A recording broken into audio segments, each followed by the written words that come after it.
The earliest ancient Egyptians buried their dead in small pits in the desert. The bodies would be put into crouched positions in order to save space. The family would cover the graves with rocks for marking and so jackals couldn't get to the bodies.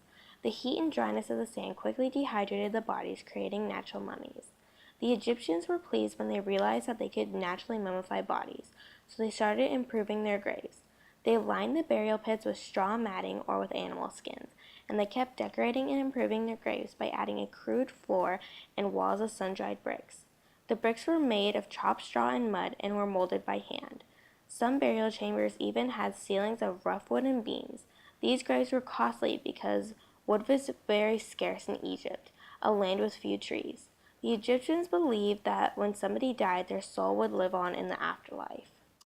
So they started intentionally mummifying their dead. When mummifying a body, the Egyptians would remove the organs and dry them and place them in containers called canopics. Each organ, stomach, intestines, liver, and lungs, would be placed into separate containers of wood, pottery, or stone to be preserved in the tomb forever along with the mummy. During the Old Kingdom and the Middle Kingdom, the Egyptians very seldom removed the brain in order to make a mummy. The brain simply remained in the skull, and over time, it would dry out naturally. Starting with the New Kingdom, the Egyptians decided that it was important to remove the brain. At first, they would make small incisions in the back of the neck, but they soon learned a different way to extract the brain. They would take a sharp tool and stick it up their nose to break the bones separating them from the upper part of the skull. Once it was broken, the mummy makers took a rod with a hook attached to it and stuck it up the mummy's nose and extracted the brain. But once the brain was out, they wouldn't mummify it because they didn't consider it a vital organ. Next, after all the organs were out, they would dry out the body itself. This was done by thickly coating the body inside and out with a powdery white salt. This salt, known as natron, had the ability to draw water from the skin and other tissues. This process took 35 to 40 days. Once the body was thoroughly dried, the abdominal cavity was packed with more natron and with fresh spices wrapped with linen.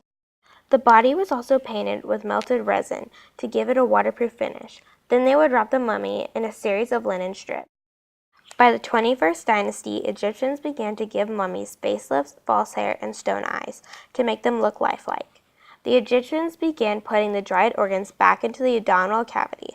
However, they still kept the 4 canopic jars protected by the 4 sons of Horus.